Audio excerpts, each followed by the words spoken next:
go.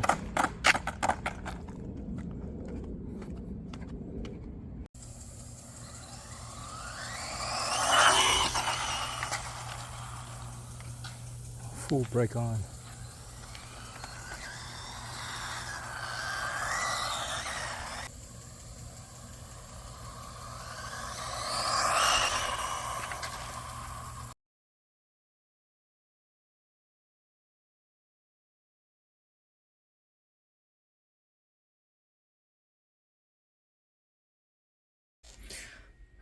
I stripped this. I guess it could be my fault adding a phone at the back, trying to capture the speed. So just nowhere I can get a replacement fast enough. So I thought to myself, why not use a 140010 series diff? It's all upgraded, and I never have one failed on me. So what I do notice is the diameter of this here, 10.9. It's actually smaller than the SG. The SG is 1 millimeter bigger. So of course I turned to my CNC and milled out a little ring. So I use it as an adapter. Actually, you know what? I haven't actually fitted, so this will be the first time fitting this into it. And I have no doubt it should fit. It's a little tight. Ah, that's it. Right? I hope. Nah, it's a little tight. I need to probably find out where is it. Oh yeah, this over here. I think I got this one's a little too big, so I just mill it down a little bit and it should be free to go. And then this is how I'm gonna upgrade this one now. It wasn't seated in all the way. Now it's seated in all the way. It's nice and smooth. Carbon fiber drive shafts, 20 gram lighter than the stock version. Where did I put it? I don't know, whatever.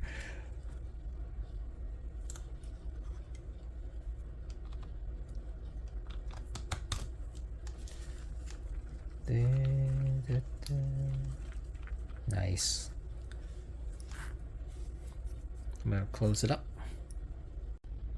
Repack the diff because you do want it to be tight. Okay, this got all scratched up, so I decided to paint it. And of course, you mask the part that you don't want to paint.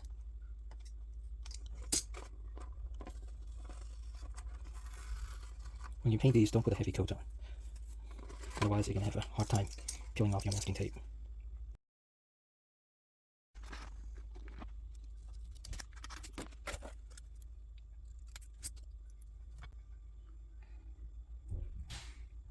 For those who's wondering, I hope you can see this. Just inkjet water slide decal paper, so you can print one yourself. And you drop it in water, and 20 seconds later, it'll just slides right off the vinyl.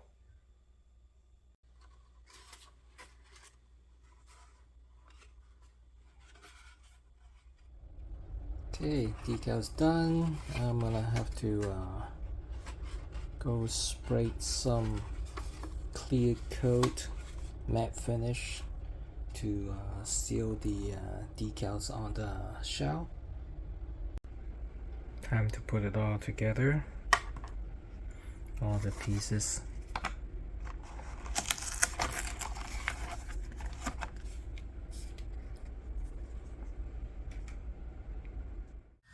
Okay,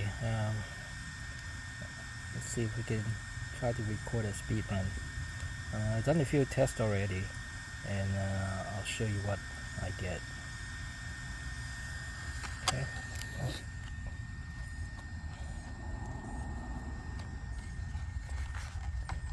This is going uphill. So let's see.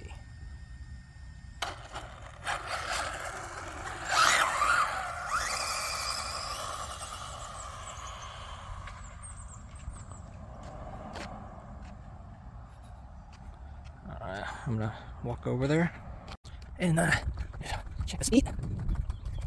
Because I wanna show.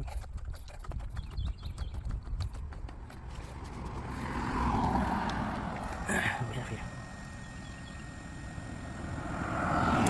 Okay, let's switch that. Miles. And as you can see, 35 miles. That's a little disappointing.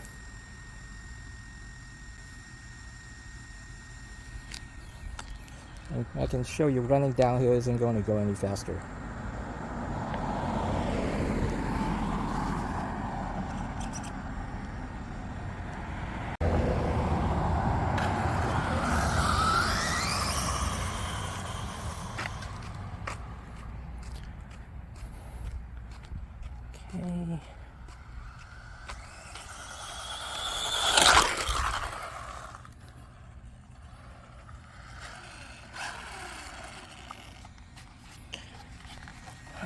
Okay. Let's read. See that? It's limited by the gear ratio as well as the tire size. The tire is just too small, and so at this point the only option is to change the spur gear. So I might have to custom make one.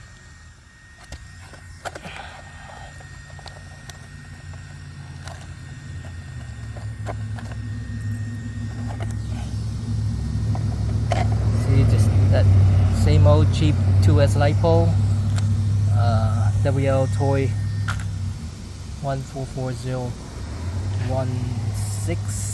version 1 motor, and the big pinion. Well, it's great for the Texas weathers because it won't overheat with this overpower system.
So much power.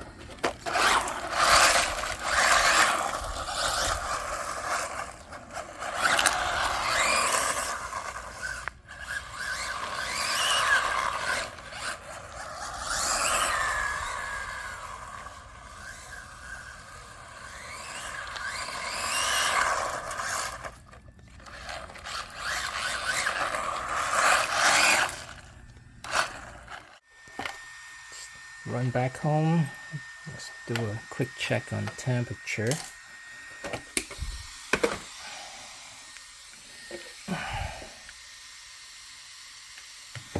Right.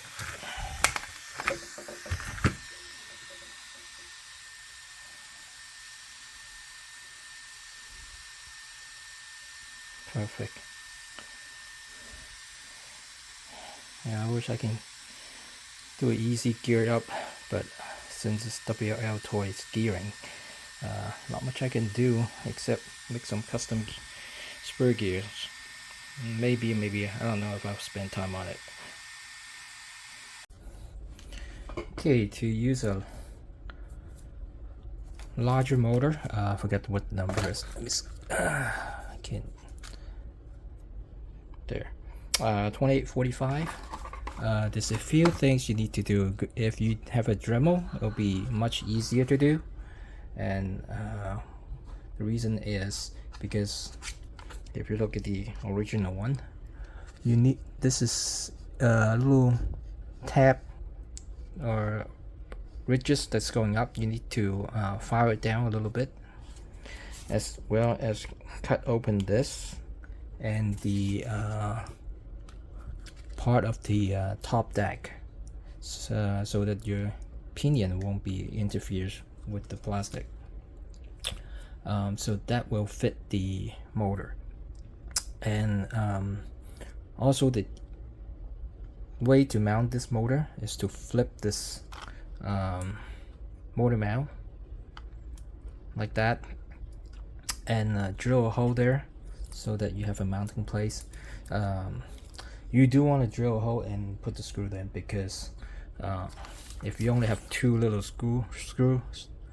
screws at the bottom, the motor is going to flop around and you might either burn out your gear spur, or the motor just came off with such high power. Let's see, the Servo come with the 1603 or 1601, yeah, UD1601, the one that's the one that I bought. It's actually slower than the one that I have. Ooh, I guess I can show you.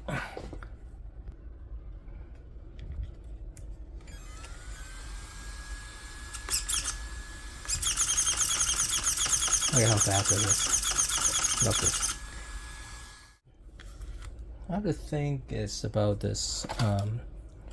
You do want to get this chassis. This version, not the Mustang version, because the Mustang version has a seat here and it's lower. It's gonna interfere with all the electronics. But with this, I'm sorry. With this, have a big notch up there. You can fit lots of stuff. So, and other upgrades you do want is the shocks. Definitely get the shocks for this car. I just refurbished the one from my A959, and I just, that's initially when I measured out using the Mustang version, and it turns the Mustang version suspension is actually taller than this. So right now, my ride height is actually higher than stock. I don't know if you can see it here, but it's actually fun when I was driving it. You can see it nosedive and swivel around left and right. It's actually pretty cool. It looks more like a real car. So I might not actually lower it, because I hardly have trouble having it rolling over, so there's no reason to get it lower unless I probably get it to run at a higher speed. I did use a 3S lithium ion battery on this, and I managed to get it up to 40 miles an hour. This definitely have potential for 3S with this setup and gearing, but I always wanted to push the boundary on 2S to see how much faster this little guy can go, but that's it's gonna be another project, I suppose. Okay, let's talk about problem this car in stock form. As everybody realized, this car is hard to go straight, right? but after the improvement, it helps quite a bit, but it's still not perfect. Two things that affect the steerings. First, the glue on these tires, they are not glued all the way around. Many of them are not, and sometimes you notice they're not even glued that round, and you'll see one of them is like popping up, so it's not entirely round. So you might you definitely want to re-glue all your tires before you're running. And another thing is the linkages. I try to shim as much as possible to reduce this movement. The one in stock, it moves a lot, so shim it up with whatever, even cutting up some paper to do. I have carbon fiber washers. I stick it in there. And what I also notice, let's see where I put it. Hang on. Okay, this little guy, this is steering rod. It's soft, really soft. So what I did is built a carbon fiber version of this, so it's much stiffer. My steering is nice and tight, but not as tight as I want, because I still have that little movement. I didn't have enough spacer in there, so I suppose I need to put more. I noticed some of them has less gap than others, so it's just, I don't know, if you get unlucky, then you probably have to shim a lot over here.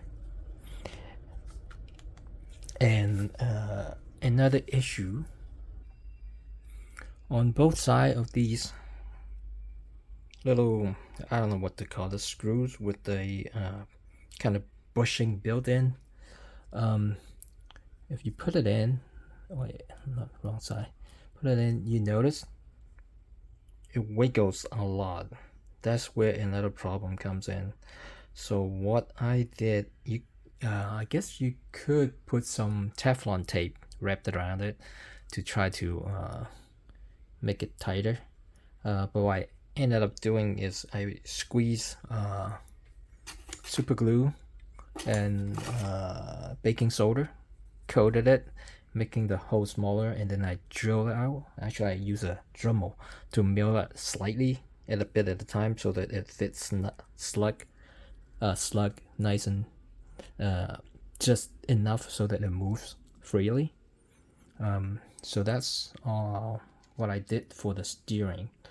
One more issues I noticed, it may not happen to you, is the it's hard to show on here, isn't it? You can see this little nub that stopped the wheel from I guess oversteering the angle. So the one that I have on here is actually grinding up against the C-hub, so it's gotten it so tight, and it's affecting the steering. And I trimmed it so slightly to free up the spacing between them, and so that mostly fix up the steering issues.